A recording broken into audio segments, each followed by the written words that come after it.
Sometimes you get a knife that's just straight up fun to carry. And that's how I feel about this blade riding right here on my chest pack in the same location that its big brother did a few months back when we were exploring the Wyoming wilderness on a multi-day backpacking trip.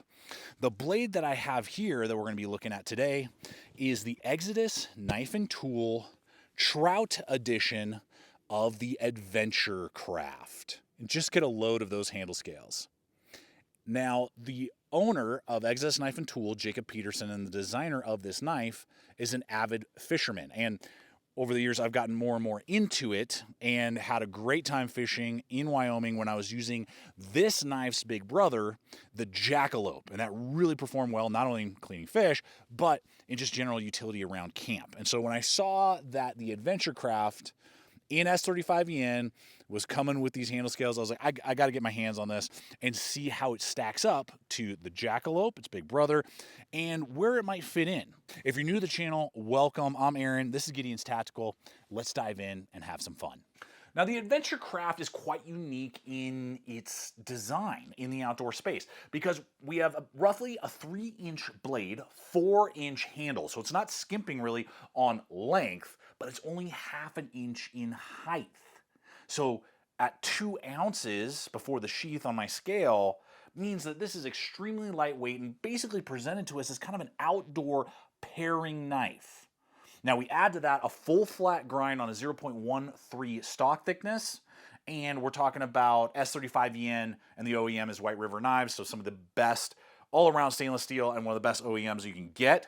The quality is definitely there, obviously, but what that means is that there are some excellent potential in certain applications, but then there are some drawbacks in certain applications when we're looking at a knife with these type of dimensions. So what would be some of the pros that an ultra slim outdoor paring knife could do?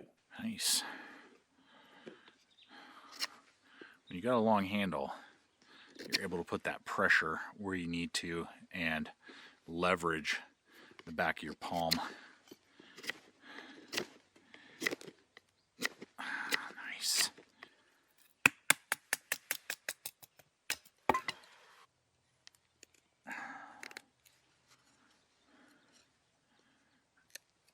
Oh, yeah. So light precision manipulation of the tool is really where this style of knife excels. When you really want to have a very precise type of cut, really guide it into tight areas and do unique cutting tasks, that's where really thin knives like this make a lot of sense. When you really want to get in and manipulate the blade, you want to be close to the edge, you don't want to be far away, causing possibly a cramp point when you're doing notching, when you want to make a particular type of guided cut, food prep, game and fish cleaning, things like that. I mean, think about it. Think of your steak knives. Think of your paring knives. That's why they're not big, broad blades. They're thin and precise. And so that is where this style of knife really makes a lot of sense, really presents itself well. Now, we got to hit sheath and we got to talk about maybe some areas that it might not make quite as much sense or where you have to decide, does a narrow knife have some drawbacks? Now, another just fun aspect to this particular design is the clear kydex. Now you can get different styles, even leather sometimes is available. Jacob really tries to provide quite a bit of variety, but the clear is just very unique and kind of speaks to, like water and the fish going through the water. Very good tension, excellent. I could hike all day, just like with the Jackalope, with it riding right here because of the one Molly strap. That's that rubberized American-made with a lockout button right there that you have to kind of mess with. It doesn't just easily pop off. That could run through a shoulder strap, Molly lock, or a cross draw across the belt. You can rotate it and kind of high ride vertical carry. Now you could obviously throw an ulti-clip on there if you want a pocket carry. And I think the knife is absolutely thin enough and light enough to pocket carry all day and not even know it's in there and basically feel like an ultralight folder. And then finally, you can get aftermarket leather drop leg so that it kind of rides on your belt and drops a little lower. That bolts on, and you can screw that on and carry it that way. And you can also even get an attachment for a fire steel. So again, just tons of customization options. So you can really dial it into your preferred carry and your preferred features. And different versions of this blade will come with different colored kydex. So if clear just isn't your thing, there are other styles to choose from.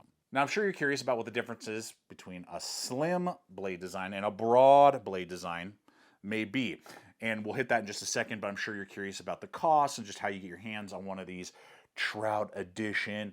And I do appreciate Jacob sending me the sample. He did not pay or sponsor the content in any way. I just have my affiliate link over to his page where you can check out this model and all the other different variants of the AdventureCraft and the Jackalope and several of his other designs that he has created. Now, this is going for about $195 currently with the clear kydex sheath and then the button snap. And then you can check out those different accessories and things like that. And when we're talking about White River doing it, all American made and very, very competitive pricing compared to other White Rivers, compared to a lot of other 3-inch USA made using S35N or MagnaCut and some of those other steels. It's right there in that ballpark and very competitive for an American made blade like this. Now, with that, this is a White River Knives designed by Smith & Sons Apex. This is a very broad, full flat grind blade as well, though. This is over 1 inch in breadth, so it's more than double the thickness. And same with the handle. The handle is curved, it's not a neutral straight, and it kind of locks you in, and you're in place. So this is where I can kind of tell with the leverage. You can do it totally, but because it's narrow, and you're putting a lot of pressure, the fatigue point is actually like right up here by my thumb. But I mean, look at that. This is where you can start to see that a little bit. And I have a really good pinch point right there. Let's bring that out just a little bit right there. Because then you just gotta work around with it more. Because the handle is so narrow, I have excellent manipulation for all those fine cuts. But when I really have to bear down and grip the tool and do a lot of extended push cuts over and over again, or I'm going through something really tough, like a piece of rubber, I'm cutting through that, having something with a broader blade with a more sweeping geometry, the geometry sweep, so I can do a big gross cut, and then I can bear down and it fills out the hand more. So I'm putting a lot more pressure and leverage on this blade, and it'll feel more comfortable, and I'll feel like I have more power behind the cut. Bigger, broader handles and blades allow for more gross, powerful cuts, and thin, narrow knives like the AdventureCraft allow for more light, precise cuts. So it's really just going to come down to what do you want out of your tools, and do you maybe have a big, larger blade, for all of your big gross stuff, but you want a little thin paring style knife to really get in there and do the finer work that a big broad blade isn't going to do. That will be obviously up for you to determine. Now, just for some kind of last minute thoughts here, where do I see this stacking up to its big brother that I took?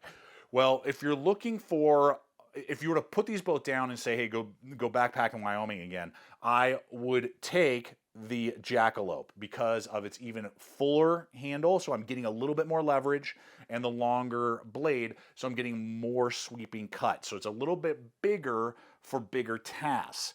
Now, if you are asking me, you are going to go fishing only, or you're looking for a pocket EDC, and you're like, I'm going to pocket carry this sucker for everyday carry tasks, then the AdventureCraft is the one that I would absolutely gravitate to more. The Jackalope is just too long to really pocket carry well, or really even EDC. I would prefer the AdventureCraft in that format, or if we're going for a day of fishing, I'm leaving the Jackalope and I'm taking the AdventureCraft. Hence why these trout handles make so much sense. And there's a lot of other cool stuff that Jacob's doing. I believe these come, I can't remember all the details, but I believe these come even with some kind of matching lures or close to matching lures.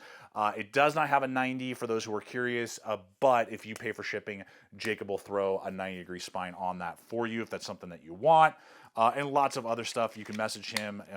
He's really hands-on with the business. So if there are aspects or questions or details that I didn't answer and you want to know more, you can always hit him up on social media or email him over on his Exodus Knife and Tool page.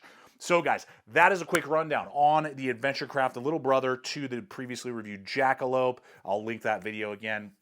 If I haven't yet, you can go explore that video as well. Leave a comment below what you think about this kind of style of a thin paring knife, and if you already own the AdventureCraft, I know many of you do, how's been your experience with it? Really appreciate your time today. Hope it's been fun and entertaining and just scratch that blade lover itch. Till next time, I invite you to check out the other videos, subscribe, and always remember, stay equipped, stay prepared. I'll see you out there.